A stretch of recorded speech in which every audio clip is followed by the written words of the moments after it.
Survivor's Daily Routine, an original post-apocalyptic story.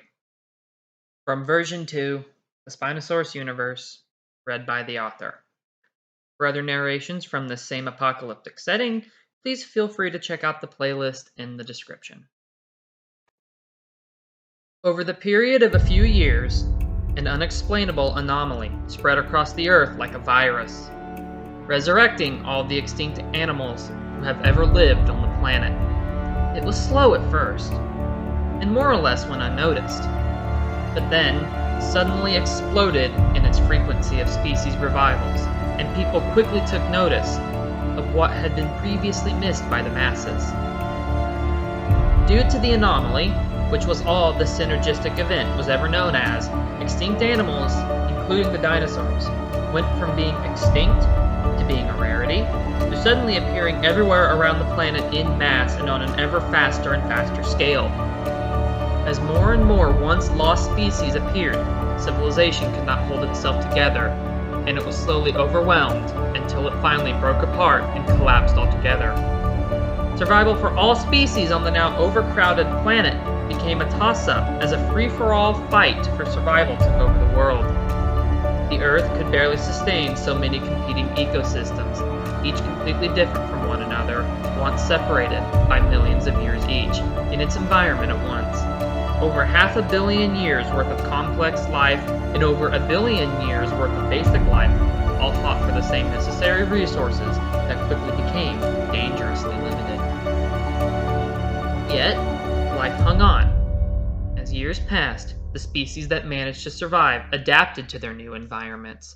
They settled into their new, somewhat unstable but functioning ecosystems, and the world calmed back into order following the planet's 6th mass extinction, as new food webs and relationships between species were established.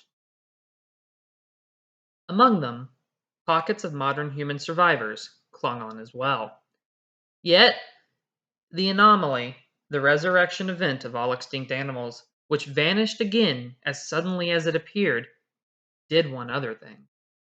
It didn't just resurrect all the extinct animal species that had once lived on the Earth. It also changed some individual specimens from each species, physically altering them, and very rarely giving some individuals of those once lost species the ability of higher thinking, intelligence equal to humans, larger body size, and even the ability to speak. There was never any explanation from scientists for what the anomaly was, how it did what it did, or how it even happened. It had, and that was all that really mattered. This story begins 21 years after human civilization fell and the survivors were damned to have to survive in this post-apocalyptic future, and follows the Wachowski family in their day-to-day lives in their new hostile world. Lives that are about to be interrupted in the most terrifying way possible when Adam Wachowski makes a startling discovery and a grave mistake.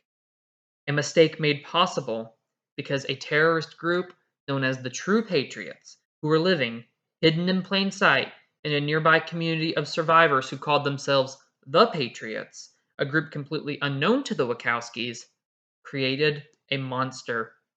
A monster created from a mix of animals, which was designed to excel in combat that, after a failed attack against another community of survivors the True Patriots disdained and wanted to see burn, was now free from the control of those who could put a leash on him. Though injured, their hybrid dinosaur was now on a collision course with the Wachowski family, who were now caught in the aftermath of a decade-long war between survivor communities. The attack on the town had failed. Those who created the hybrids, a secretive terrorist group that hid in plain sight among the others in their community, were dead, and he was almost killed as well. He, a hybrid dinosaur that looked more like a creature crafted to be scary in appearance than anything natural that had evolved in time, had escaped the failed assault and managed to slip into a flowing body of water, wounded but still alive. He was as smart as any human, and had been brainwashed to think killing was the only thing he should want to do, and the only thing he could enjoy in life. He was one of 5 hybrids made by the terrorist group. Of those 5, 1 was dead. 2 were unaccounted for following their unexpected escape, and 1, the first one, had gone rogue. That one had turned on those who created it, sided with the very town they had attacked, and had been the one to seriously injure Version 2, the name of the hybrid since he was his creator's literal second version. He'd had his throat torn out during the battle by his fellow hybrid Version 1, who had apparently given itself a proper name since stealing its freedom, Shadow.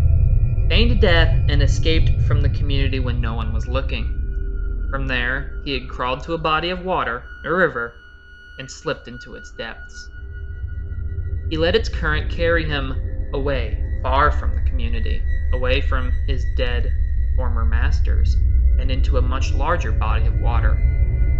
From there, everything that happened next was a murky blur for Version 2, even as he crawled along the lake bottom and came nearer and nearer to the lake shore, opposite to the side where he had been washed into it by the river. Nothing became clearer as he pulled himself out of the deeper water and came close to the surface. It all remained murky as his vision began fading. He had gills, so there was no danger of drowning if he passed out.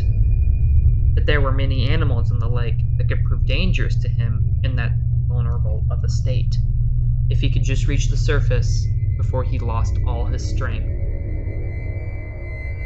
A large hand with clawed fingers erupted from the water suddenly, and a large form pulled itself onto shore. The back spikes appeared first, followed by the plated dunkleosteus armor that ran along Version 2's back. After escaping from the community, he had managed to reach a river and let the current carry him, able to stay under the water thanks to his gills, snapping his adestus teeth at any fish or snakes he saw weakly. Feebly, even. When the river had dumped him in the lake, Version 2 had pulled himself along the bottom, too weak to swim, until he came to the shore. While at the bottom of the lake, he'd been forced to use his spiked tail like a club to scare away a risodus that had gotten too close for comfort.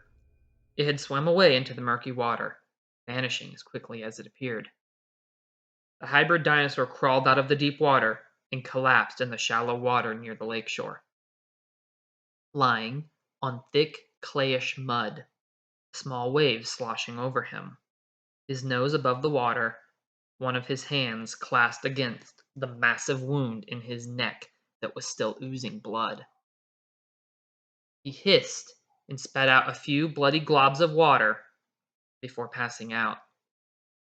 He was unconscious, but he was still alive.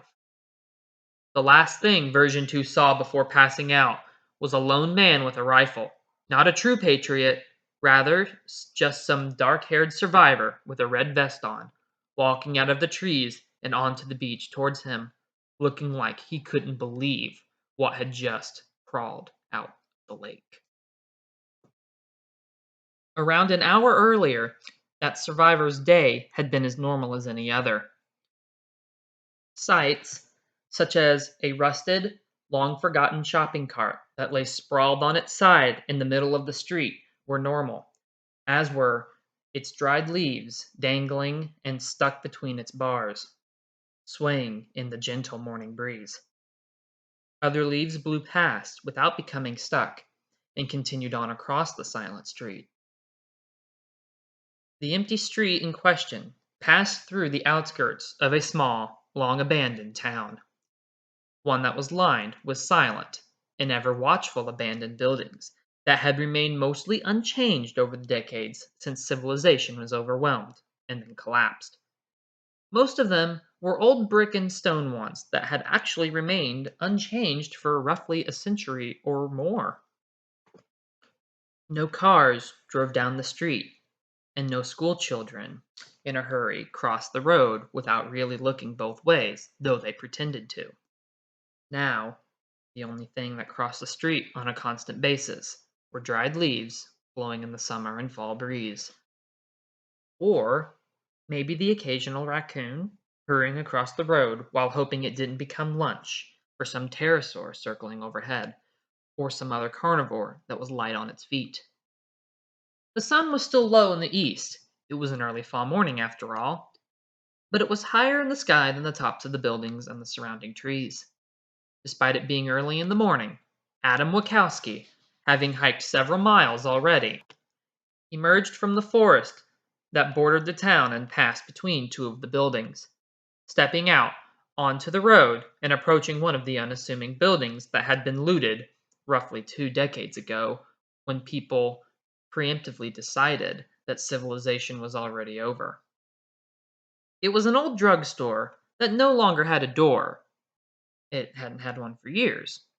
Adam stepped inside, some leaves that had blown inside the doorway crunching under his boots, while others that were still damp from the rain the night before stuck to them. He slung his rifle over his left shoulder and slid his bag off his other one. After listening for a moment, he concluded that the store was empty and proceeded inside, moving a few rows of shelves down from the door and entering the aisle he desired. After walking roughly halfway down the row, he came to the only set of shelves in the entire store that wasn't empty. He dropped his bag to the ground and began examining his secret stash. The middle of a store that had been completely looted over 2 decades ago was really the perfect place to hide one. Who would expect there to be supplies in there after so many years? Not that there were many people left scavenging nowadays, anyway. Not that there were many people left in general. Those that were had formed into large groups and communities. Adam was a rare exception in that regard. His cards had just not played out that way. He didn't have a community. He had a cabin and his family. They were on their own when it came to survival. Adam examined what was stashed on the shelves. There were sealed medications that were likely too old to be of any real use should they be needed. There were some old boxes of ammo for his rifle. There were some other basic odds and ends as well, like a full and ready to go first aid kit, extra solar powered walkie talkies that were still in their original packaging, backup fishing rods, and fully stocked tackle boxes, and so on. Today, Adam only took 2 dust-coated boxes of ammunition, which were both more than 20 years old, and dropped them into his bag. There was also a shaving kit sitting amongst the various items on the shelf, a can of sealed shaving cream, and a basic razor, which also was still sealed in its packaging. And considering the thick beard on his face, it was something that Adam certainly could have made use of. But it was the only one left.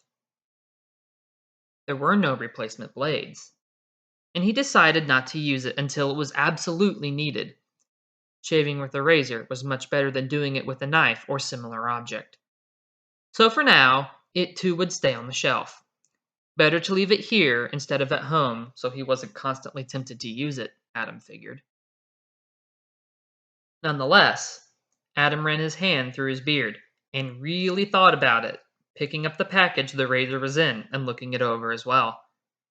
Who would have ever thought that he'd ever live in a world where a pristine razor would be so tempting of a sight? Maybe after the cold weather is over, I'll come back for you, Adam said after a few seconds, setting the package back down on the shelf. A soft, low growling coming from within the store made Adam pause before he could look at anything else. He stiffened, his gaze lowering towards the ground as he slowly crouched and looked through the bottom shelf at the aisle over. 4 large fur-coated legs, bottomed with paws that adorned 4 thick toes, and sharp but short claw-like hooves, were walking down the neighboring aisle. The legs passed and continued down the aisle, walking away from the door and deeper into the store. The size and the color pattern on the fur betrayed the animal's identity.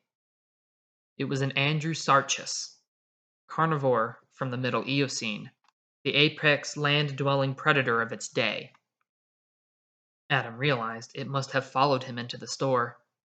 Deciding that he didn't want to tussle with such a large and agile predator, Adam closed his bag and slowly stood back up, silently backing up towards the door, keeping an eye on the end of the row of shelves, making sure the carnivore didn't come around to his side. It was tall enough to look a human in the eye, and Adam didn't want to experience that stare down nor what would follow after. He continued backing up towards the door until he reached it, and it was only then that he turned around. He hadn't seen the Andrewsarchus again after glimpsing its legs, but he knew it was still prowling around the shelves somewhere towards the back of the store. It could stay as far as Adam was concerned. It would likely be weeks before he came back, and he doubted it would still be there by then. Adam backed up to the door and exited the building before turning around and stepping back out onto the street. Managing to do so without drawing attention from the prehistoric predator, he turned to hurry back down the silent street as the wind stirred up and scattered the brown leaves around him, not so much as hearing any sign that he was still being followed by the Andrewsarchus. A crow squawked at him from the roof of one of the buildings, flying away a moment later. It wasn't the only thing flying. High up in the sky, circling far overhead, were several large pterosaurs. Their squawks echoed faintly down from the sky like a whisper. The wind helped carry the sounds of the flying animals down to the ground. All the while, it also whistled through the empty buildings and brushed through the leaves on the trees, adding sound to an otherwise silent world. What sound there was, like the calls of the flying reptiles, sounded like ghosts. Adam passed through the alley between the same two buildings again and re-entered the forest on his path, the same one he'd hiked to the town on for the ammo boxes. With fallen multicolored leaves crunching underfoot, he set off back the way he had come, heading for home. Aside from the wind, the world was silent around him and felt devoid of human life.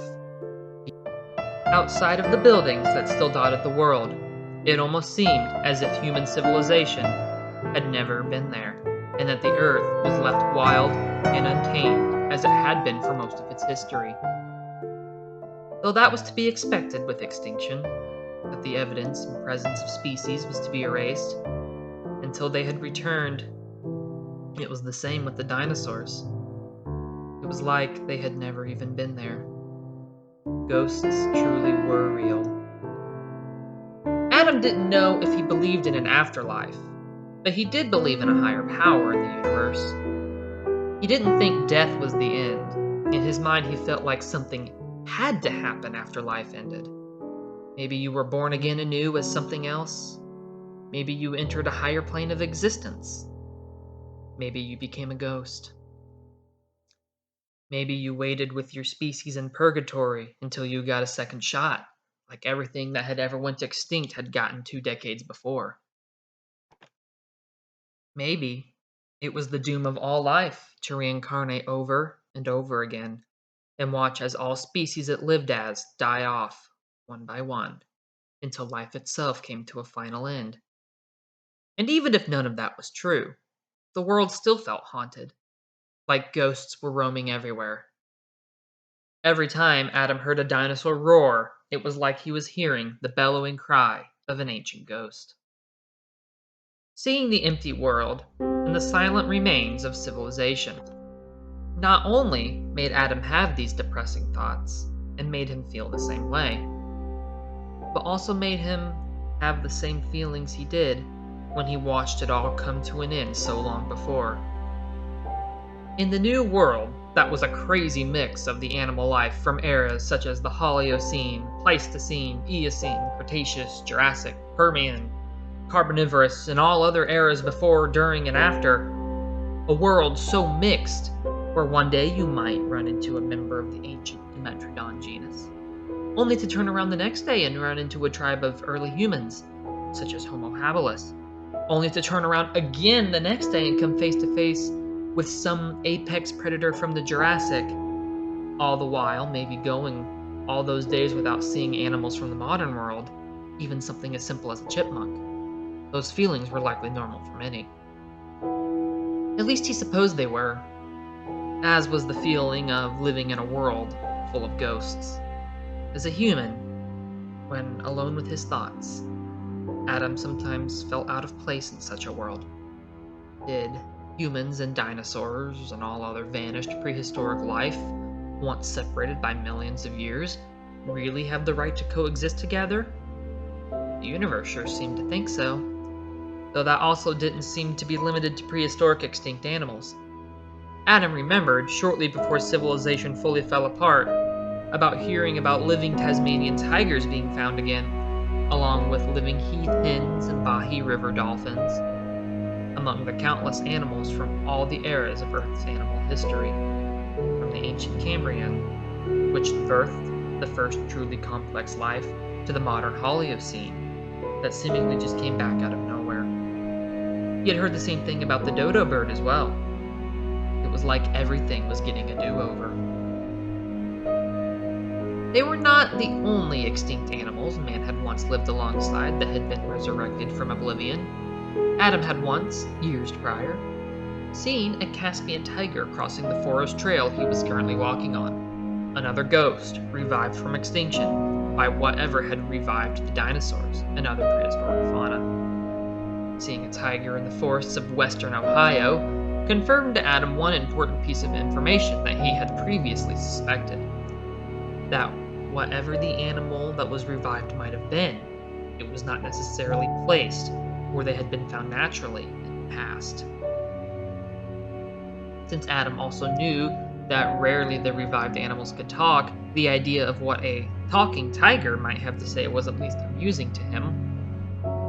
Though what did not amuse Adam was the knowledge that there were modern-day predators lurking in the forest that were just as dangerous as any Utah raptor or other decently sized carnivorous prehistoric animal would be. Entelodont was a particularly nasty one to encounter. Thankfully, it had been years since Adam had last seen any. Bullets didn't seem to hurt those animals at all. Adam sometimes wondered if they were too stupid to even realize they felt pain, since they more than earned the nickname Hell Pig. When encounters with them occurred, they tended to be anything but fun. As his walk through the forest continued, Adam passed the skeleton of a triceratops that lay just off its path.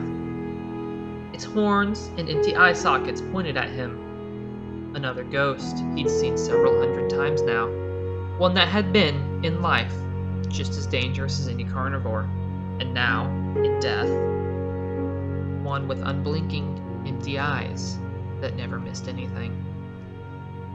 They took in every change, big or small, fast or slow, good or bad. Adam always felt that the skull was watching him whenever he passed it.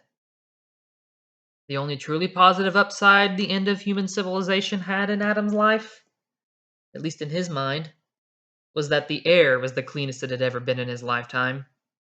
That was nice at least. Silently, Adam continued to follow his usual path back through the trees as the morning dragged on and the sun rose higher, leaves falling around him with each gust of the fall breeze. They seemed to be the only things moving. The forest also seemed to be devoid of life on this early fall morning, Adam noted. It wasn't just the lack of modern humans, it seemed very few animals were around at all. The ever-present breeze now seemed to give Adam a physical chill. The temperature had been low enough that Adam wore a red vest for warmth. Bright red, which meant that it did not do any favors in regard to camouflaging. He now wished he'd worn something a little warmer due to the uncanny chill that morning had produced, but at least needing to be camouflaged did not seem to be necessary that morning. Adam's route through the forest spanned several miles from where his family was waiting to the abandoned town's outskirts, and he picked his pace up as he now just wanted to get home. It was a lonely walk on the best of days, and this one seemed to not be the best. The lack of life just felt off. Sometimes Adam brought his son with him on these trips, but not today. If that was a good or bad decision remained to be seen. Adam's trail, formed by years of constant usage, took him through the deep forests of the region of Ohio he called home. As he passed over the top of a large hill, he caught a glimpse of a distant old iron viaduct that would never again have a train roar across its high trestle. He would lose sight of it quickly because his trail then descended the hill and entered more forest on what had once been state-owned land. Then, it looped through the hills and trees and eventually came out along the shore of a lake. From there, his path followed along the treeline at the edge of the sorry excuse for beaches that ran along the lake shore until it finally snaked off from the shoreline, away from the water, and worked over to the cabin where his family lived. The cabin itself was in a large forest clearing, a very large one that had been cleared of all trees decades before by Adam's father, who was the one who had built the cabin. Adam had known once civilization began crumbling that it would be a good place to go to ride out the worst of it due to the isolation. He'd originally only intended to stay for a few weeks at the cabin with his then girlfriend, but that hadn't been what ended up happening. In the clearing was a pond stocked with fish, and in some of the open space around the cabin were patches of crops that had been laid down by the two inhabitants after the apocalypse. They had been able to make the whole area virtually self-sustaining, and so Adam and his now wife had lived there since civilization was overwhelmed and destroyed by the reappearance of prehistoric life. Together, Adam and his wife had raised their kids there. They had spent around half their lives there. It was probably the place they'd spend the rest of their lives too. Both Adam and his wife were nearly in their mid-40s, having only been in their early 20s when the world decided to go from 0 to 100 over the course of a few months. It still didn't make sense, but those days were long gone, and in the end the details didn't really matter. Maybe the universe had glitched. Maybe God had decided that he liked his prehistoric creations more than mankind, and he wanted them back instead. Whatever the reason, it had happened, and the result of it was the world that the people left had to survive in. As Adam's general hiking routine continued, his mind began to wander, as any mind does when an activity is repeated over and over without change or incident. That morning, his mind wandered back to the night on an isolated country road when he first saw a living dinosaur, over 20 years before. He'd been driving home, taking an isolated route that traveled down dark and maintained country roads that slinked and wormed between thick forest and isolated farm fields. The only lights for miles were his headlights. There were no cars on these roads at that time at night. He'd never even seen one on them in the day either. And so, as he drove, he ended up only half paying attention to the road, entering a light trance of highway hypnosis. So, when the massive shape, a moment resembling a scene from some cryptid-themed horror movie, appeared in his headlights ahead on the road, he didn't register it right away. However, once his brain snapped to attention, Adam had slammed his car's brake pedal to the floor.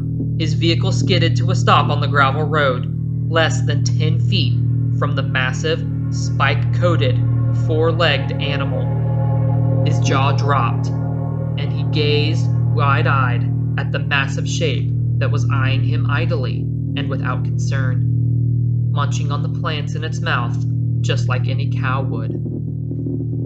Adam did not know it at the time, but what he was looking at was a dinosaur, an ankylosaurus to be exact. He didn't know that though.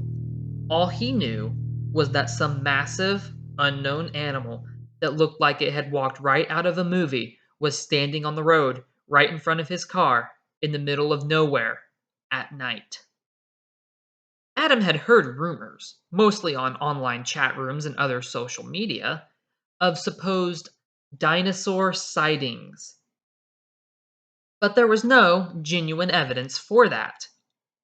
While some of the fuzzy trail camera pictures did look shockingly well made, everyone just laughed and assumed it was some new online trend or hoax that people, mostly conspiracy theorists and religious extremists, were jumping on. Some even thought it was part of some elaborate marketing campaign. And at that moment, on that country road, the thought of it being a living dinosaur did not even cross Adam's mind. The ankylosaurus had, after a few seconds of eyeing the car, turned its uninterested gaze away and began to meander across the road into the field on the opposite side. Adam stayed frozen as it crossed the road, and he stayed frozen even when the animal's clubbed tail swung into the front of his bumper, shaking the car and leaving a massive dent, despite the swing having just been an idle one, with no force put into it. The dinosaur paid no mind to what its tail had struck, though, and it just stepped across the ditch and into the field of beans on Adam's left side. Then it was gone, vanishing into the darkness like it was never there, like it was a ghost, a snapshot, or residual echo from 65 million years before. After sitting in shock for roughly half an hour, Adam finally shook his head, let up on the brake, and slowly continued down the road. When he got home, it was almost 2 in the morning, and, still in shock, Adam just told his parents the dent came from a mailbox that belonged to an abandoned house in the middle of the woods that he'd hit while taking a turn around a corner in the middle of a nowhere country road too fast. He had to say something that they'd believe to explain the damage, and they did believe him. Either way, Adam was still the one who had to pay for the damages. Looking back on the incident years later, Adam was grateful it had been some herbivorous dinosaur that paid him no mind, instead of acting aggressive due to feeling threatened, that he had happened upon on that country road, and not some hungry Tyrannosaurus Rex or similar large carnivore that might have been a little more interested in him. Even a Utah raptor would have been a very dangerous thing to have come across that night. As Adam continued walking just inside of the tree line, his mind still wandering away to distant memories and unsolved mysteries. He was passing one of the smaller beaches, which was made up of a sticky mix of clay and mud instead of sand, along the shoreline of the lake. He heard a massive splash and turned to face the water. He expected to see maybe an osprey flying off with a fish, or maybe some critter swimming away. His bag slipped from his shoulder and fell to the ground when he laid eyes on what was emerging from the water. He couldn't believe or comprehend what he was seeing, and he froze as he gazed at it. The thing that was crawling out of the lake, having made a splash as it surfaced, was like a dinosaur from a nightmare. It was all black, covered in spikes, adorned with the very recognizable killing toe claws of a raptor on each foot, had unusually long arms for a dinosaur, and had the freakiest, most bizarre, undinosaur-looking teeth and tooth structure Adam had ever seen. It also had a single, glowing, yellow eye, the other eye socket just an empty, bloody space. It looked wrong, alien even. It was more like an actual lake monster than it was a dinosaur. The dinosaur collapsed in the water and laid there, seemingly out of strength.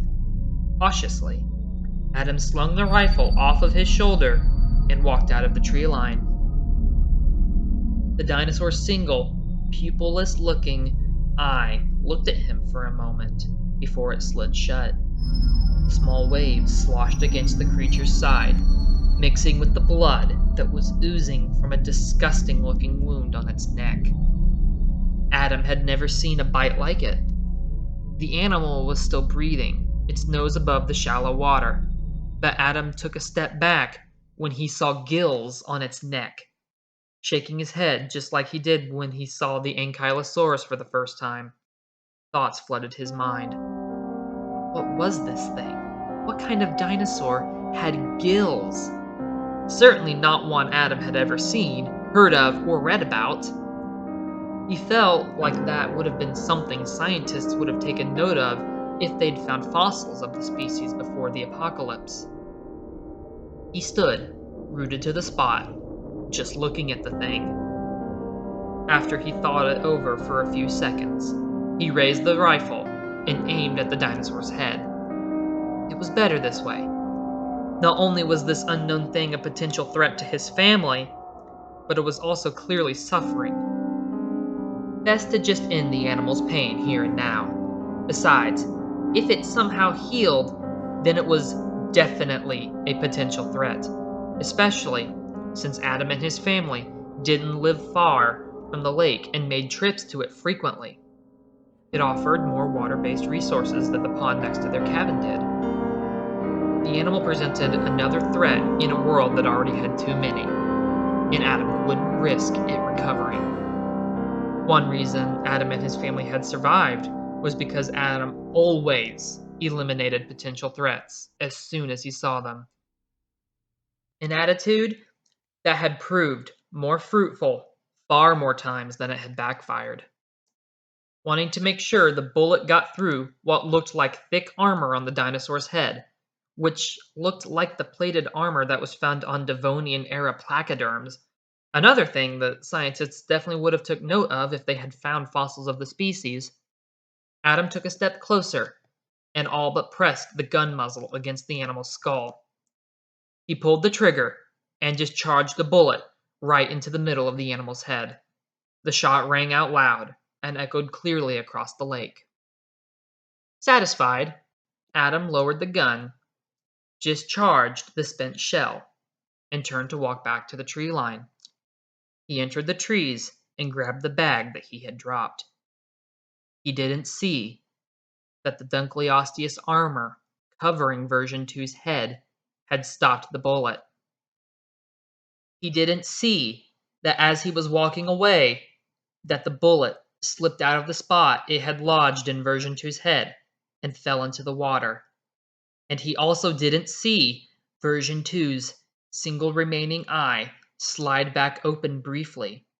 Version 2, the only name that the man-made animal had ever been given, locked his gaze on the human who had tried to kill him and snarled softly, the single row of Adestus teeth in his mouth bared, before passing back out. As Adam looked back one more time, the animal looked, and as far as he was concerned, it was dead.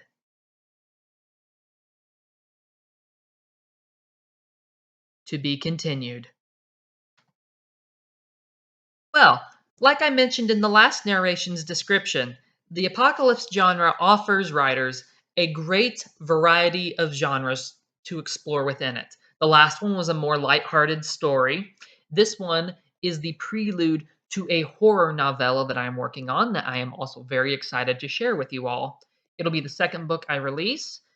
And so, if you're curious on learning about the first one or just more about this setting in general, please feel free to check out the playlist on my channel that has the other 3 narrations I've done.